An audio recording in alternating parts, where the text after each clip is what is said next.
கர்த்தருடைய பரிசுத்த நாமத்திற்கு மகிமை உண்டாவதாக. இன்றைய இறைவார்த்தை ஆதியாகமம் 22:14. ஆபிரகாம் அந்த இடத்துக்கு யெகோவா ஈரே என்று பெயரிட்டான். அதனாலே கர்த்தருடைய பர்வதத்திலே பார்த்து கொள்ளப்படும் என்று இந்நாள் வரைக்கும் சொல்லப்பட்டு வருகிறது. Genesis 22:14. And Abraham called the name of that place Jehovah Jireh, as it is said to this day, in the mount of the Lord it shall be seen என்று வாசிக்கிறோம்.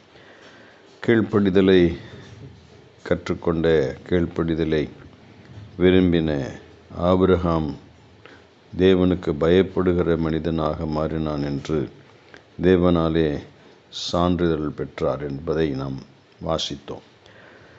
ஆகவே ஆண்டவர் ஈசாக்குக்கு பதிலாக புதரிலே சிக்கிக் கொண்டிருந்த ஆட்டுக்கடாவை அவர் காண்பித்து அதை ஈசாக்குக்கு பதிலாக தகன பலியாக இடும்படியாக சொன்னார். தகன பலியாக ஆபிரகாம் இட்டார்.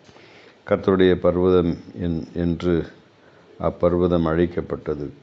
காரணம், அவர் யெகோவா ஈரேயாக, எல்லாவற்றையும் பார்த்து கொள்ளுகிற தேவனாக, தேவைகளை சந்திக்கிறவராக, என்றும் தேவனுடைய பிள்ளைகளுடைய வாழ்க்கையில் ஒரு மேன்மையான ஒரு இடத்தை அவர் கொடுக்கிறவராக, அவருடைய விசுவாசத்தை வர்த்திக்க பண்ணுகிறவராக இருந்தார் என்பதை ஆபிரகாமுடைய அறிக்கையிலே நாம் வாசித்து தேவனுக்கு நன்றி சொல்லுகிறோம்.